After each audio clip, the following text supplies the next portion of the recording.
I found the paper on the small table by the window because I had gone to fetch a cup of tea. The light through the glass made the letters look sharp. My hand shook when I picked it up. It was a legal document, a transfer of shares form, with a signature I knew like a print of my palm. My name was on the top line. I read the line twice, then a third time. The ink looked right. The stroke of my name, the curl on the last letter, everything matched. I set the paper down and felt the room tilt a little. I had never signed anything like that. My mind raced back to the reading of the will, the soft voice that said the yard should be split, the promise my father made to both of us. I remembered Caleb's grin that night, the way he nodded to investors as if the world already owed him praise. The kettle sang from the stove, but I could not pour the tea. I felt small and old and cold. The front door opened and Caleb came in, the smell of his aftershave filling the room. He walked like a man who had been given a star to wear. He looked at the papers and then at me. He smiled that same thin smile he used when he wanted people to trust him. "You signed it yourself, brother," he said, casual as a joke. He put his hand on my shoulder in a way that meant he owned the room. My mouth went dry. I knew his words were a lie, or I hoped so, but the paper sat there like a quiet truth. I watched him as he leaned against the table, as he said it again almost kindly, "You signed it yourself, Elias." The name in his voice felt sharp. I almost laughed then, but the sound dried in my throat. Instead, I folded my hands and looked at the harbor out the window. The sea was slow and gray, calm as if it had not noticed the way our family was breaking. I decided then not to shout, not to beg. I would go away. I would learn. I would come back like the tide, slow, steady, and impossible to stop.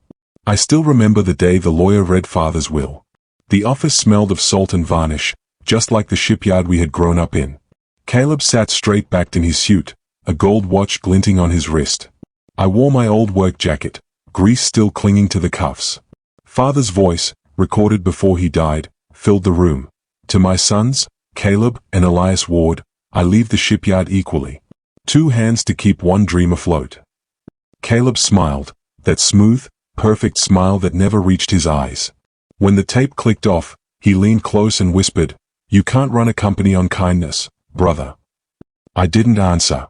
I just nodded, pretending not to notice the way his words dripped with mockery. He always had the charm, the confidence, the quick answers. I had the patience and the calloused hands. Maybe that's why Father had trusted us both, to balance the other's flaws. For a while, things worked. Caleb handled the investors and contracts. I handled the men and machines. But then, little by little, I saw what he was doing. Numbers went missing. Workers complained about late pay. He called it temporary delays. When I questioned him, he laughed. "You're good with wooden nails, Elias. Leave the ledgers to me." The townsfolk admired him, the twin in polished shoes who gave speeches about innovation. I was just the quiet brother by the docks. But every time he smiled for a photograph, I saw the cold calculation beneath it. When Father died, Caleb's mask slipped further. He stopped asking my opinion. He met new partners behind closed doors. I tried to reason with him, told him we were still a family. He looked at me and said, "Families are only as strong as their leaders." I thought then that he meant Father. I didn't realize he meant himself. That night, I walked alone by the sea. The wind was rough and bitter. I stared at the yard lights across the water, the same lights Father had built for safety, and I wondered which of us would forget his lessons first. The answer came sooner than I feared. The town hall meeting was supposed to honor our father's legacy. The air smelled of rain and fresh paint, and the banners along the walls read Ward Shipyard, a new era. I stood near the back, my hands folded, not expecting to speak. Caleb stood on the stage in his perfect navy suit, smiling like a man who had never known the meaning of loss. Cameras flashed. The mayor praised him for bringing progress to the harbor. Then Caleb cleared his throat and began his speech. "Today," he said, voice steady and bright, "we turn the page. Ward Shipyard will move forward under a new name, Ward Maritime Innovations." The crowd clapped. I felt the sound hit me like a slap. He hadn't said our name. He hadn't said our father's. I took a step forward, heart thudding. Caleb kept talking. "I must thank my late father," he said smoothly, "and my loyal former partner for setting the foundation of what we've built." Former partner. The words cut deeper than the betrayal itself. Laughter and applause filled the room, people who didn't know the truth cheering for him. I caught sight of Mother in the front row. She looked proud, her eyes shining. I realized she didn't even know. Caleb had fooled everyone. I turned toward the doors, my chest burning. Outside, the air was cold and heavy with mist. I walked down the pier, past the ships that still bore the old family name. My reflection wavered in the dark water, and for a moment, I almost didn't recognize myself. I thought of Father's hands guiding mine when I was a boy, showing me how to carve straight lines, how to measure twice and cut once. He used to say, "A ship built without honesty will sink before it sails." Behind me, I heard cheers again, Caleb's name echoing across the water. I didn't go back inside. I didn't make a scene. I only whispered to the sea, "Let him have his celebration. The tide hasn't turned yet." Then I walked home, my shoes wet, my heart cold, but my mind finally clear. Caleb had taken everything. But I still had one thing left, my patience. Please subscribe, like and share for more, thanks. I went back to the old workshop that night because it felt like the only place that belonged to me. The light was low and the smell of wood and oil wrapped around me like an old coat. I started a small fire in the metal drum and fed it with papers and scraps that reminded me of better days. The flames ate the edges of invoices and letters, and for a moment I thought the heat might burn out the sharpness in my chest. But grief does not burn like paper. It sits, cold. I shoved my hands into my pockets and kept the door open a crack so I could listen for the harbor wind. When I swept under the bench, my hand hit something in the dust. It was an envelope, yellowed and tucked like a secret. My name was written across it in my father's slow hand. My breath stuck in my throat. I sat down on the work stool, careful not to spill the ash. Inside the envelope was a letter, folded neat, the ink slightly blurred at the edges. My father's voice came back to me in his choice of words, clear, a little rough, full of the same salt we tasted when the tide turned. He wrote about ships and honesty, about the way the sea never forgave false work. "If either of you forgets what work is for," he had written, "the sea will remind you." The line hit me like a fist. I pictured him by the lamp at the dock, that lamp he left lit for sailors. I folded the letter back the way he had and pressed fingertips where his words had stained the paper. I felt something like a plan hardening inside me. I would not run at his words with anger. I would answer them with the one thing he taught better than any speech, work. I packed a small bag and took the letter with me. When I stepped out into the night, the harbor lights blinked like eyes. I walked to the dock and watched a small boat bump against the pier. I told the sea, quietly, "All right. I will learn again." I found work with old Marlowe, who ran a small fishing boat and had a laugh that smelled of lemon and rope. He needed someone steady for repairs, and I needed the work like a man kneading bread. I patched holes, replaced rotted planks, and learned the names of ropes I had once only known by feel. The men at the docks watched me, and slowly they began to nod. They needed someone who would not cut corners. One afternoon, while I was sanding a mast, I overheard two lads talking about Caleb's new contracts and how fines had crept up like barnacles. They spat some salt and shook their heads.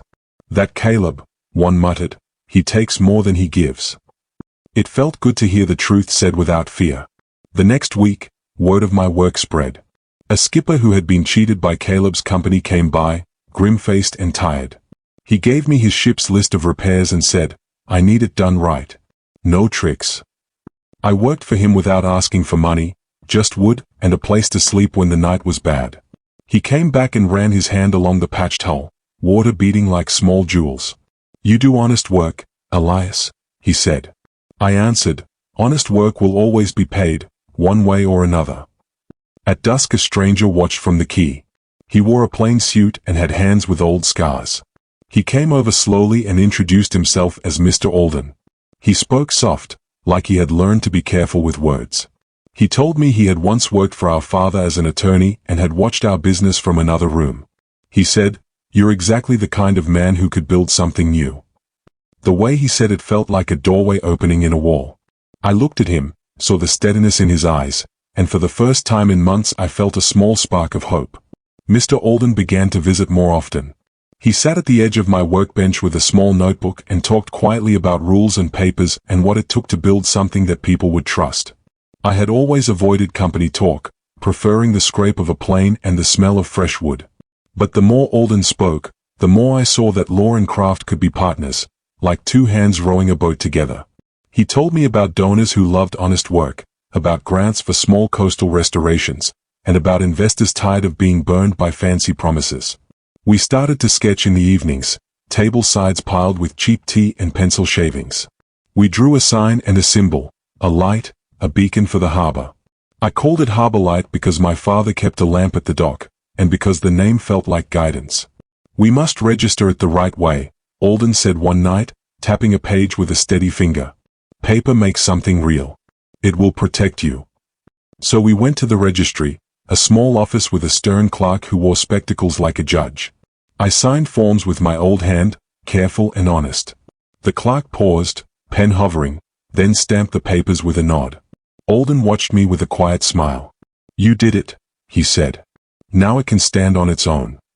When I walked back to the docks, I felt as if I had a small map in my pocket. The plan was simple: repair the boats, offer fair work, help the men who had been cheated by Caleb. We would be slow and honest. We would let the harbor know we were there.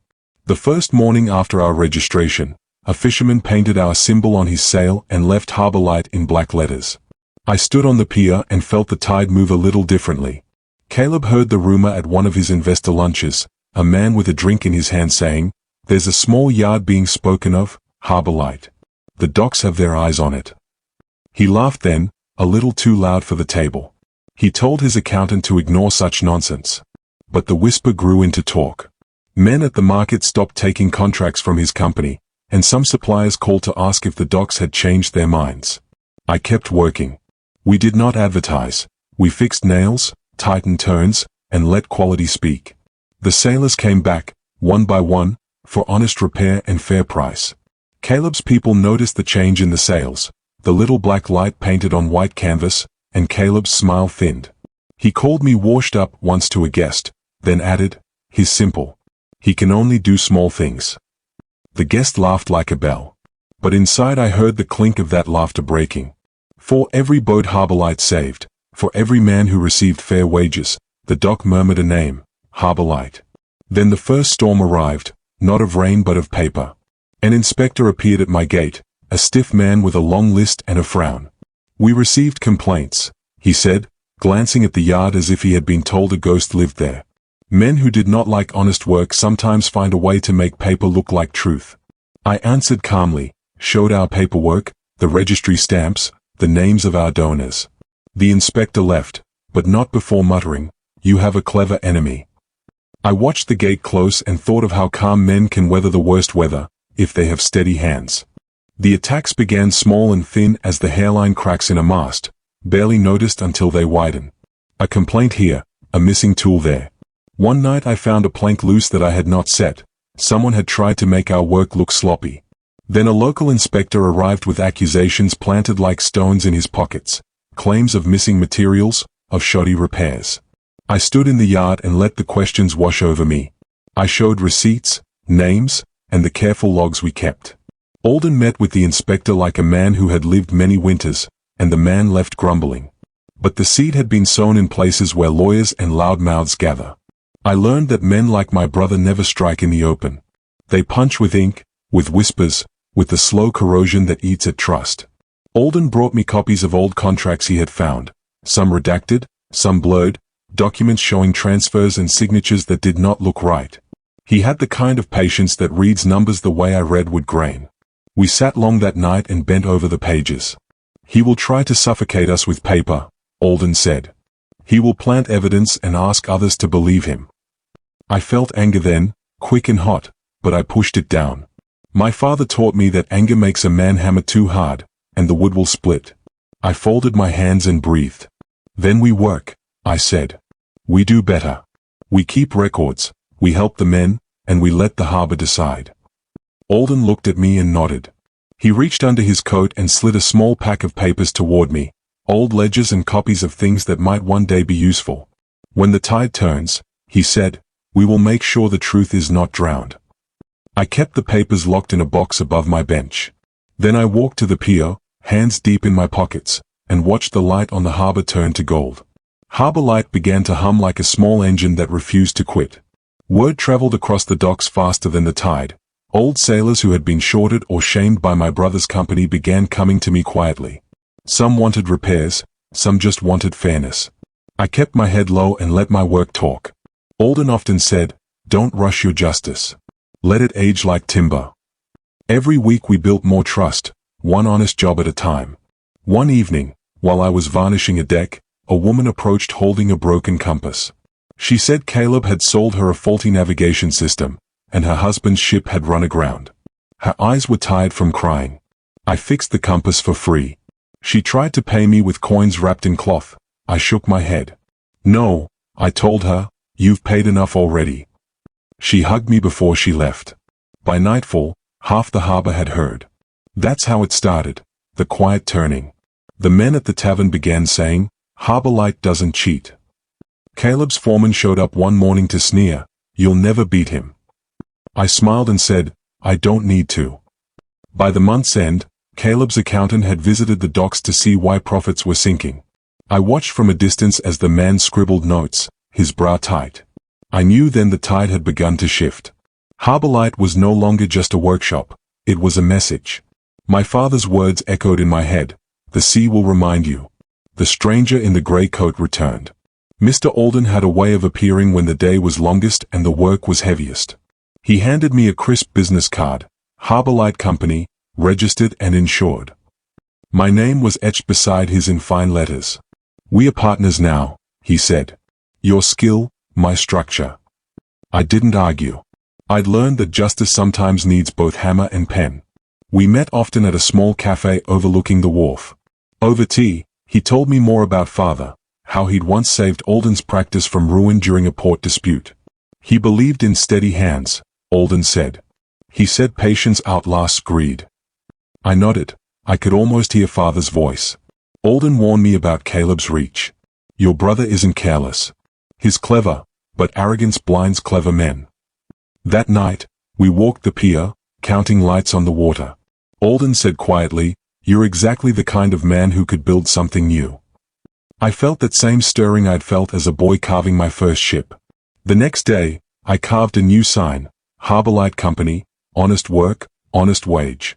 When I hung it on the gate, the wind shifted. The sea seemed to breathe again. Alden drew blueprints on tracing paper, his handwriting clean and sure.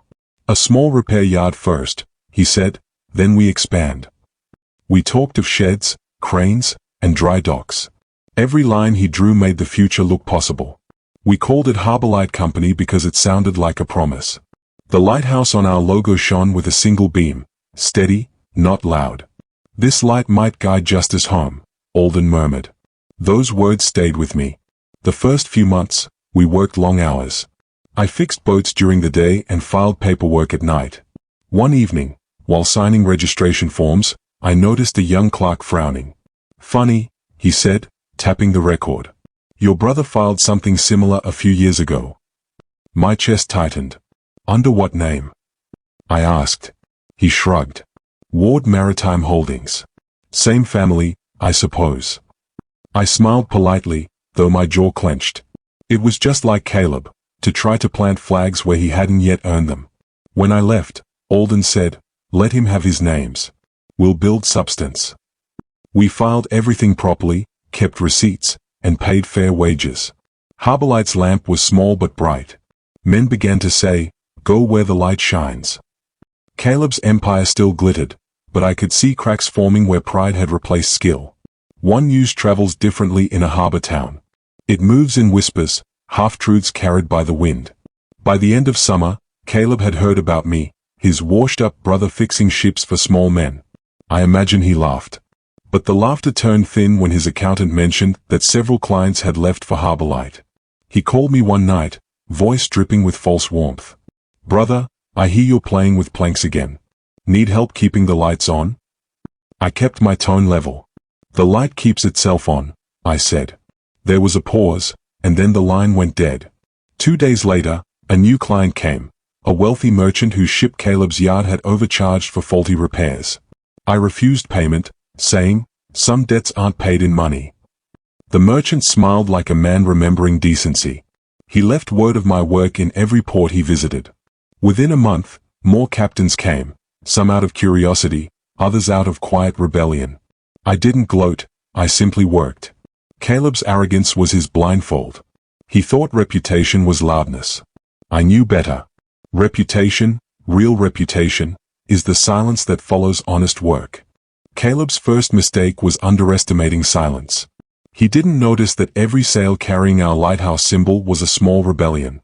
His name still owned the big offices, but ours owned the talk. I kept building.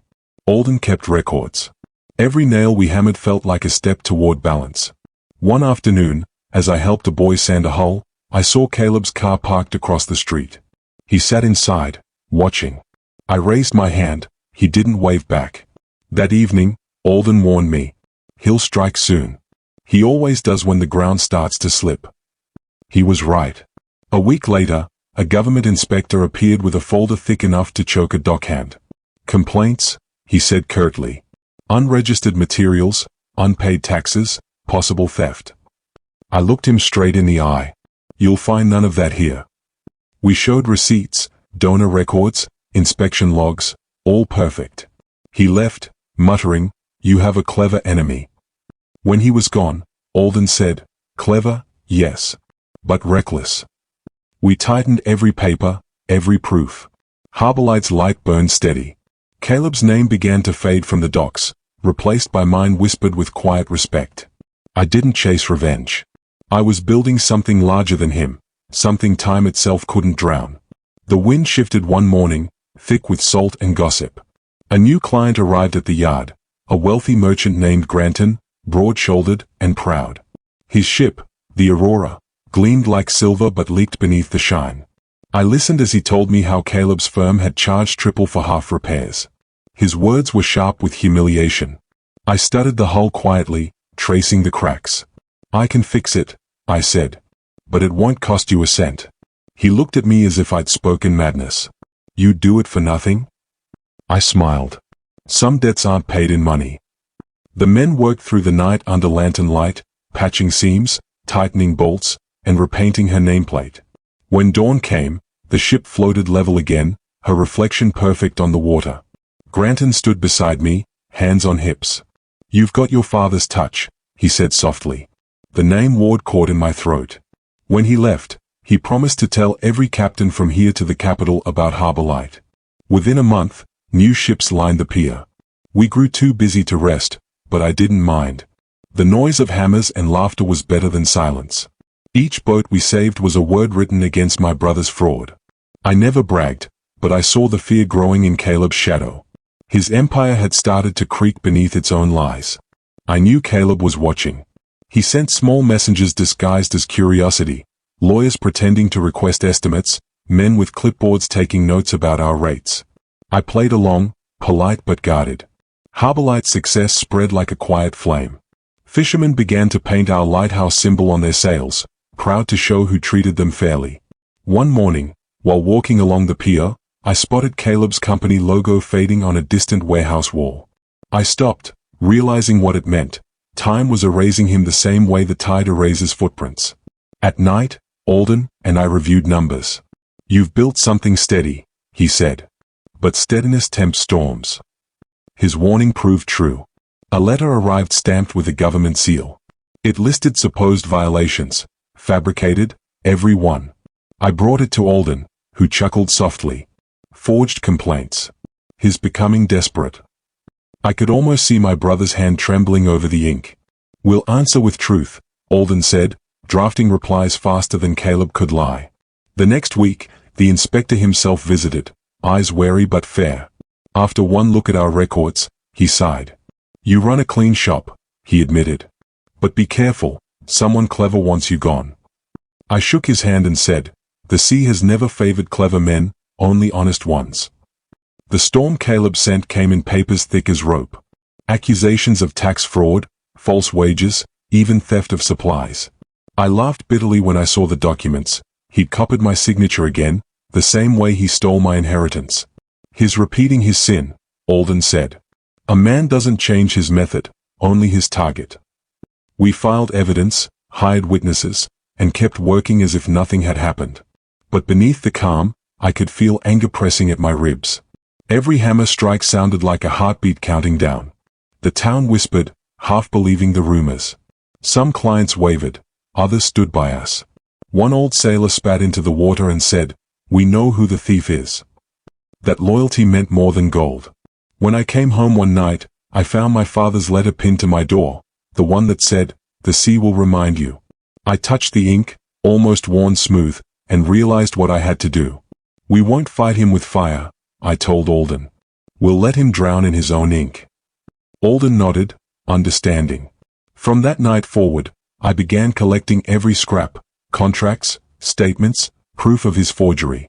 Quiet revenge is built like a ship, one plank at a time, until the day it sails. The accusations reached their peak when a uniformed officer came to the yard, holding a warrant for inspection. I greeted him calmly. "You'll find our books in order," I said, handing him ledgers thick with truth. He spent hours flipping pages, checking signatures, verifying donors. At last, he looked up and said, "You keep better records than the tax office." I smiled faintly.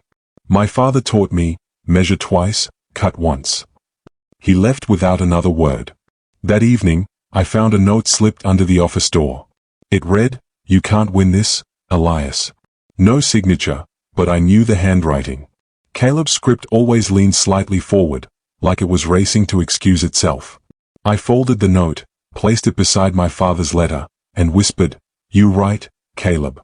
I don't need to win. The truth will." The next morning, Alden arrived with a satchel full of papers. He laid them out on the desk, contracts Caleb had forged, donor reports he'd altered. "A friend in the registry owed me a favor," he said. "These are copies of the originals."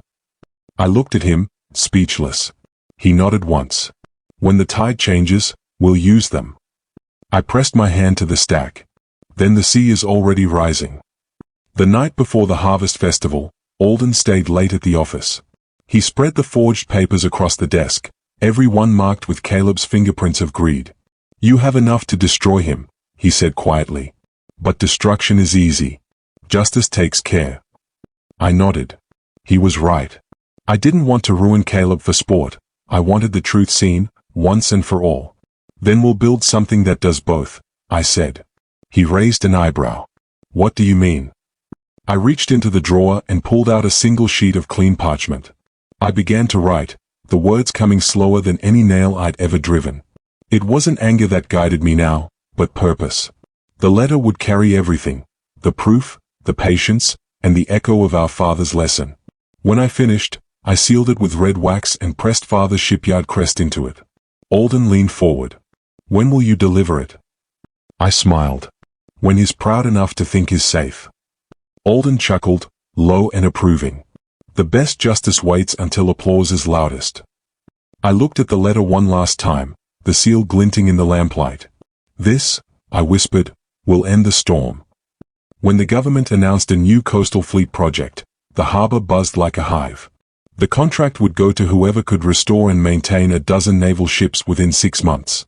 The papers described millions in revenue, enough to rebuild a small town. Alden and I read the tender quietly in his office.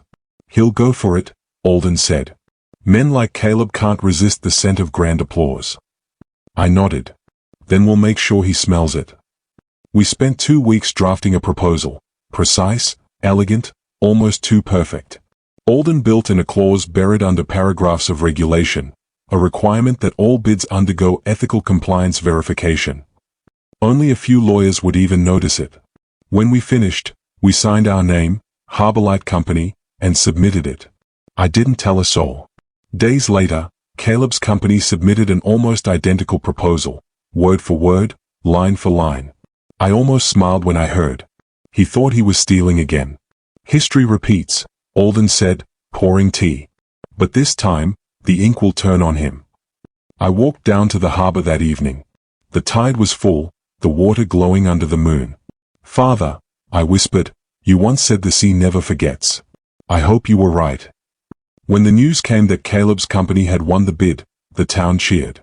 He gave interviews, smiled for the papers, called himself a visionary of maritime renewal. I watched the celebration from my shop window, not bitter, just patient. Alden said, "Let him dance. The higher he climbs, the harder the wind." 4 weeks, Harbor Light went on as normal. We repaired fishing boats, paid wages, and kept our heads down. But I knew the storm was forming on Caleb's horizon. The clause we'd added, small as a seed, would sprout when the auditors reviewed his records. And Caleb's records were rotten with forgery. "He won't see it coming," Alden said. I nodded. "He never does." A month later, a notice appeared in the public ledger. "Audit pending, Ward Maritime Holdings." The letters gleamed black as oil. Caleb tried to ignore it. He threw parties, hosted investors, and signed new deals. But I could sense his unease. His smile grew tighter, his eyes darted faster. Then one afternoon, I received a short telegram from a friend in the ministry. Verification requested, irregularities suspected. I folded it and tucked it beside Father's letter. "The tide," I whispered, "has begun to turn." The auditors arrived at Caleb's office unannounced. I heard about it through whispers before sunset. They brought stacks of files, boxes of documents, and the cold politeness of people who already knew what they'd find. Meanwhile, at Harbor Light, we worked quietly as always. A boy asked why I looked thoughtful. "Because truth works slow," I said, "but it doesn't stop." Over the next few days, reports drifted back like driftwood. Missing invoices, mismatched contracts, unexplained withdrawals. The clause Alden had written required ethical compliance, meaning Caleb's every signature would be checked against registered handwriting samples. The irony nearly made me laugh. He had forged my signature so many times that he'd learned its rhythm, and now that rhythm would betray him. One evening, Alden entered the office carrying a newspaper. The headline read, "Government launches investigation into Ward Maritime Holdings." He laid it on my desk. "He'll know soon this isn't an accident." I looked at the waves outside. "He won't think of me yet," I said. "Men like him only remember their brothers when they need forgiveness."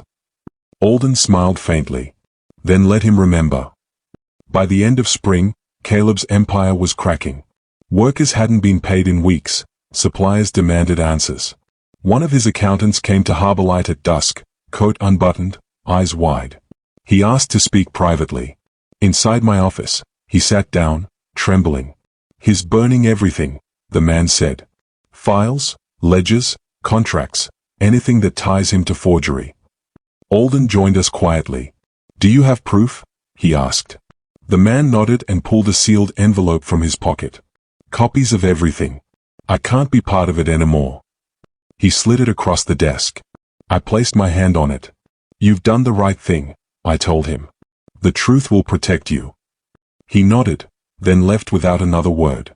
Alden opened the envelope after he'd gone.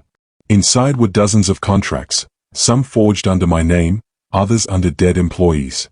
"He's made his own rope," Alden said softly. "All we need to do now is let him hang it." That night, I sat by the harbor and watched the ships rocking under the moonlight. I took out my father's letter, the one that ended with "The sea will remind you." I whispered, "It's time, Father. Let the sea do its work." The next morning, Caleb stormed into the registry office demanding answers. Rumor said his voice shook the walls. He waved documents, shouting that there'd been a mistake. But the clerk, a thin woman with steel in her eyes, told him calmly, "All your files are under federal review. They are no longer accessible." He froze. When he demanded who'd filed the complaint, she replied, "It came internally, from Ward Maritime's own records." He left pale and furious. I heard all of this from a dockworker who'd been there to renew a license. The story spread like fire through wet rope. By nightfall, investors were calling for Caleb's resignation. I didn't celebrate. I just sat at my bench, carving the final shape of the letter's wooden seal. Alden came in and poured 2 cups of tea. "He's cornered," he said. "Now's the time." I nodded. I opened the drawer and took out the sealed envelope I'd prepared months before. On its front, I'd written only his name, Caleb Ward. "Deliver it," I said. Alden studied me for a long moment. "You're sure?" I looked toward the sea through the window. "Completely." He picked up the letter and left. The tide outside was rising. The morning felt ordinary, sky pale, gulls circling above the harbor, yet I knew something final had begun. Alden didn't speak much as he walked up the hill toward the city with the envelope tucked in his coat. I stayed behind, working on a small model ship. Each plank I glued into place made the waiting easier. By noon, the wind picked up, carrying the scent of iron and rain. When Alden returned, he simply said, "It's done." He had handed the letter to Caleb himself, right in the middle of a board meeting. "He opened it before I left," Alden said. I saw his hands shake. I nodded, though my stomach tightened. I went to the pier and watched the waves slap against the pylons. The letter contained copies of his forged contracts, his false accounts, everything that showed how he'd built his empire on deceit. And at the end of it, I'd written one line, signed, "The brother you erased." By sunset, I heard the first ripples of chaos, calls from clerks, murmurs from the tavern, whispers saying auditors had entered Ward Maritime's office. I lit the harbor lamp that night and left it burning until dawn. Father once told me a steady light helps sailors find their way home. Maybe, I thought, it also helps the lost see what they've done. The news came faster than the tide. Ward Maritime under criminal investigation. The headline sat bold and black on every newspaper in town. I bought one copy and read it slowly, line by line. Caleb's name appeared 12 times. The article described financial fraud, forged signatures, and falsified reports, all proven authentic. My chest ached, not from joy but from something heavier. I didn't feel triumphant. I felt tired. The men at the dock cheered for Harbor Light, saying, "The honest brother won," but I didn't join them. I spent the day fixing an old man's fishing skiff, the hammer rhythm soothing the noise in my head. Late in the evening, Alden came by. "They froze his contracts," he said quietly. "The government took control of his assets." I looked up from the plank I was sanding. "And him?" Alden's expression was unreadable. "He'll have to face the courts." "But reputation, that trial already ended." I nodded. Then the sea reminded him. The lamp outside flickered in the wind, and I thought of Father's words again. Justice didn't always roar. Sometimes, it whispered through paper and tide. Caleb's fall was faster than I imagined. One day he stood on stages, the next he stood before reporters, pale and sweating. Investors withdrew, partners vanished, employees resigned in clusters. Every news outlet repeated the same phrase, forged signatures, falsified statements. The phrase that had once buried me now buried him. One morning, I received an envelope from the court clerk, a notice that Ward Maritime's assets had been seized. I set it aside and returned to work. Harbor Light was busier than ever. We hired more apprentices, reopened an old warehouse, and took contracts that Caleb had lost. The harbor was alive again. "You could buy him out," Alden said. "Own what's left." I shook my head. "No. Let the sea reclaim what he built on lies." That afternoon, I walked past Caleb's empty office. Through the dusty glass, I saw the outline of his name fading from the wall. He had once told me, "You can't run a company on kindness." Now, I ran mine on it, and it thrived. I whispered to the empty building, "You were wrong, brother. You can build on kindness. You just have to measure deeper." I didn't expect to see Mr. Alden sitting in Caleb's lawyer's office. Yet there he was when Caleb arrived, shoulders slumped, eyes hollow. Alden had arranged the meeting to finalize the audit findings. "You forged your brother's name once," Alden said softly, "and that forgery built your empire. But paper can cut both ways." Caleb looked at me, rage and fear warring in his face. "You set me up," he hissed. I shook my head. "You set yourself up when you taught your hands to lie." The lawyer read the report aloud, his voice calm but sharp. Every word pulled another nail from Caleb's reputation. When it was over, Alden placed a copy of Father's will on the desk. "Your father left the shipyard to both of you," he said. "You forgot what that meant." Caleb didn't answer. He just stared at the papers as though they were ghosts. When we left, Alden turned to me. "It's over." I looked toward the harbor and thought, no, it's beginning. The story filled the papers for weeks, from Twin Titans to one honest light, Harbor Light Company. Rises. The photograph showed me standing by the docks, hammer in hand, though I hadn't posed for it. The reporter must have taken it while I was fixing a mast. The caption called me the patient brother. Caleb's assets were sold at auction. His mansion went first, then his cars, then his offices. People said he left town, but I knew better. Men like him don't leave, they hide among the ruins they built. Harbor Light flourished quietly. We opened a second yard farther up the coast, hiring workers who'd lost jobs under Caleb. I told them, we build with honesty here. That's our only rule. The men nodded, they understood. At night, the lamps from both yards shone across the water like twin stars. I like to think one was father's and one was mine. Sometimes, when the wind carried the sound of distant gulls, I imagine Caleb hearing it too, knowing that the same sea he tried to own now belonged to truth again. It was near dusk when I saw him again. The harbor was quiet, only the sound of gulls and the soft slap of water against the pier. I was tightening the bolts on a new lift when I heard footsteps behind me. I turned, and there he was, Caleb. He looked smaller, thinner, his fine clothes wrinkled, his eyes red from sleeplessness. For a long moment, neither of us spoke. "Are you happy now?" he finally said, his voice low but sharp. I set my wrench down. "No," I answered. "But I'm at peace." He scoffed, though it came out more like a breath. "You think peace feeds you?" I lost everything. I looked at him, really looked, at the man who had once shared my cradle, my home, my father. "You didn't lose it," I said. "You sold it." I reached into my coat and pulled out a small wooden carving, a lighthouse, rough but sturdy. It was the first thing we'd ever built together as boys. I placed it in his hand. "Father kept this on his desk," I said. "Now it's yours again." He stared at it, silent. "Why?" he asked, voice trembling.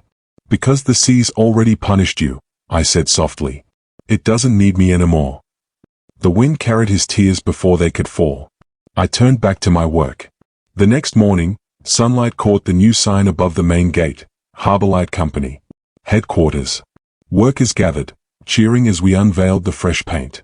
The lighthouse emblem gleamed gold in the rising light. It wasn't pride that filled me, it was calm, the same kind of calm that follows a long storm. Alden stood beside me, smiling quietly. "Your father would have liked this," he said. I nodded. "It's his lesson, not mine." We threw the gates open, and laughter filled the yard. Caleb didn't appear, but I knew he watched from somewhere. Maybe from the cliffs, maybe from the shadows of his ruined office. That evening, as the sun dipped into the sea, I stood on the balcony and looked at the harbor. The reflection of our sign shimmered on the water, like a second light. "You once said I couldn't run a company on kindness," I whispered to the wind. "Now kindness runs the company." Somewhere, a gull cried and the tide turned. I felt no victory, only release. The work was still ahead, but the bitterness was gone. The light had done what it was meant to do, it guided both the guilty and the good.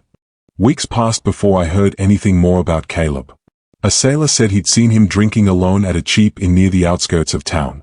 "Didn't look like himself," the man added. "Kept staring at his reflection like he didn't recognize it."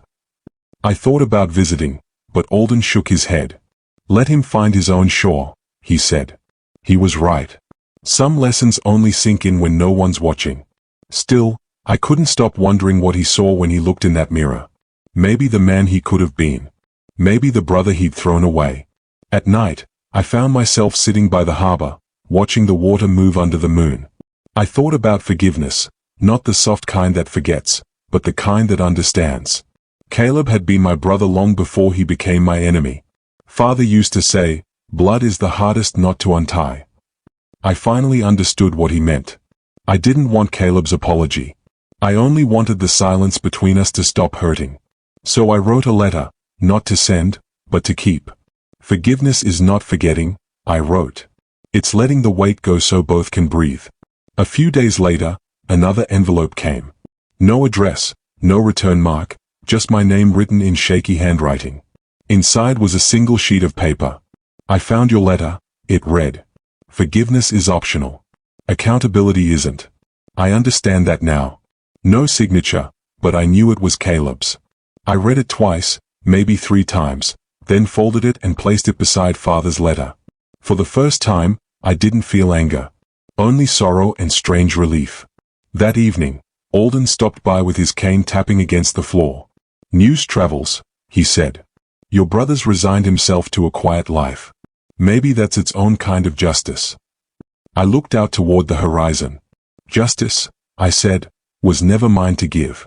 I just built the dock. Alden smiled, then left me alone with the view. The sea shimmered gold and blue, endless and patient. I whispered into the wind, "We are both free now, Caleb." Somewhere far off, the foghorn sounded, a long, low note that seemed to say amen. The next morning, I visited Father's grave for the first time in months. The path was lined with wildflowers and saltgrass. When I arrived, I wasn't surprised to find Caleb already there. He stood silently, hands in his pockets, eyes hollow but calm. For a while, neither of us spoke. The wind did all the talking. Then, slowly, I placed a small wooden model of a ship on the stone, one we'd built together when we were boys. "He taught us to build," I said quietly. Caleb nodded. His voice came soft. "And we forgot how." We stood side by side as the waves broke below the hill. Finally, he said, "You were right about Father. The sea does remind us." I didn't answer. I didn't need to. He looked older, smaller, human again. As I turned to leave, he whispered, "Thank you." I paused, then said, "Build something honest next time." I walked back toward the harbor without looking back. For the first time since our childhood, the silence between us didn't hurt, it healed. The town council voted to rename the main harbor road Ward Way. I didn't attend the ceremony, though Alden said they'd asked me to cut the ribbon. "Let the light speak for itself," I told him. And it did. Harbor Light Company had become the heart of the docks, a place where broken boats and broken men found repair. Caleb's old building, the one with his name still ghosted on the wall, was turned into a community workshop. I donated half the tools myself. On opening day, the mayor shook my hand and said, "Your father would be proud." I smiled but didn't answer. Pride wasn't what I felt. It was something quieter, a kind of release. As I walked home, I saw the children carving small models in the windows, their laughter spilling into the street. It sounded like the sea's applause. That night, I stood on the balcony above the harbor. The lights shimmered on the water like hundreds of tiny stars. For the first time, I felt Father's presence not as memory, but as rhythm, steady, patient, alive. The town had found its balance again. And I had found my peace. The idea for the apprenticeship program came from Alden. "You can rebuild ships," he said, "but who rebuilds the men?" He was right. We started with a handful of young workers, sons of sailors, sons of bankrupt traders, even one boy who turned out to be Caleb's. I didn't treat him differently. He swept floors, polished rails, and learned to sand planks until they gleamed. One evening, as he struggled with a stubborn nail, he sighed, "You really think I can be like my dad?" I looked at him carefully. "I hope you'll be better." He nodded slowly, a faint smile breaking the guilt on his face. Teaching these boys reminded me why I had started Harbor Light in the first place. Father had built ships, but I was building futures. Each lesson, each plank, each story we shared became part of something larger than any name or company. Sometimes, after class, I'd sit by the window and watch the sunset burn over the waves. The light touched every roof in town, every repaired hull, every hopeful eye. That, I realized, was legacy. Not fortune, but hands continuing honest work long after yours are gone.